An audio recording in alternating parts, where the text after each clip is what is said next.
नमस्कार, मैं हूं आकाश अवस्थी और स्वागत करता हूं आप सभी का SPN 9 न्यूज़ में।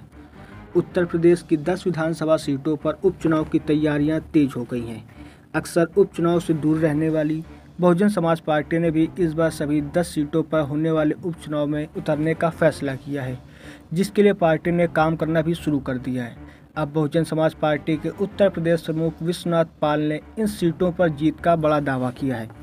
बसपा ही नहीं बल्कि सभी पार्टियों ने इस चुनाव के लिए अपनी कमर कसनी शुरू कर दी है, जबकि अभी चुनाव की तारीखों का ऐलान भी नहीं हुआ है। लेकिन बताया जा रहा है कि हरियाणा और महाराष्ट्र में होने वाले चुनावों के साथ ही इन उपचुनावों को कराए जाने की तैयारी की जा रही है। ये उपचुनाव काफ़ी दिलचस्प हो गए हैं क्योंकि सभी पार्टियां इस चुनाव में अपना शक्ति प्रदर्शन करना चाहेंगी। देखा जाए तो इस चुनाव में सभी पार्टियों की साख भी दांव पर लगी हुई है, क्योंकि लोकसभा चुनाव में खराब प्रदर्शन करने के बाद बीजेपी की साख पर एक बट्टा लग गया था और उनको ये साबित करना है कि अभी भी जनता का भरोसा उन पर कायम है। जबकि राहुल और अखिलेश की जोड़ी लोकसभा चुनाव की तरह इस चुनाव में भी वैसा प्रदर्शन दोहराने की कोशिश करेगी।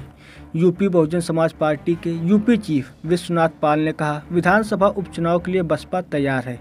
पार्टी प्रमुख मायावती की रणनीति पर चलकर 10 की 10 सीटों पर चुनाव लड़ेंगे और जीतेंगे।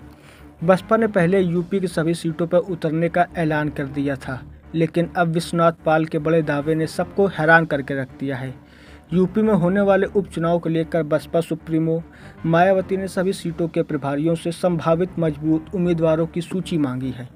लेकिन बसपा के लिए ये राह आसान नहीं होगी, क्योंकि जिन सीटों पर उपचुनाव होने हैं उन सीटों पर बसपा की स्थिति मजबूत नहीं है। उपचुनाव को लेकर यूपी की लड़ाई बहुत दिलचस्प बनी हुई है। इस बार बसपा चुनाव में अकेले ताल ठोक रही है। ऐसे में बसपा सुप्रीमो मायावती की रणनीति ने NDA हो या इंडिया गठबंधन, दोनों की नींद उड़ा रखी है। आकाश आनंद की वापसी के बाद मायावती ने भी इन उपचुनावों में अपना दमखम दिखाने की तैयारी कर ली है। यूपी में होने वाले उपचुनाव में बीजेपी अपने सहयोगी दलों के साथ चुनावी रण में उतरने की तैयारी कर रही है, तो वहीं समाजवादी पार्टी और कांग्रेस लोकसभा चुनाव की तरह एक साथ दिखेंगे। लेकिन BSP इस बार होने वाले उपचुनाव में भी अकेले चुनाव लड़ेगी। तो वहीं नगीना से सांसद चंद्रशेखर आज़ाद रावण की पार्टी आज़ाद समाज पार्टी भी अकेले चुनाव लड़ने का प्रयास कर रही है। ये चुनाव किसी के लिए भी आसान नहीं है, क्योंकि सभी बड़े चेहरों की साख दांव पे है। यूपी के मुख्यमंत्री योगी आदित्यनाथ ने बयान दिया था कि ये कांटों से भरा हुआ ताज है, और उन्होंने यह भी कहा था कि जो नतीजा होगा उसे वे खुद की जिम्मेदारी लेकर स्वीकार करेंगे। उत्तर प्रदेश की जिन 10 सीटों पर चुनाव होने हैं उनमें करल, मिल्कीपुर, सीसामऊ, कुंदरकी, गाजियाबाद, फूलपुर, मंझवा, कटेरी, खैर और मीरापुर सीट शामिल हैं। इनमें से 9 सीट विधायकों के सांसद बनने के बाद खाली हुई है, जबकि एक सीट सीसामऊ सपा विधायक इरफान सोलंकी की 7 साल की सज़ा मिलने की वजह से खाली हुई है।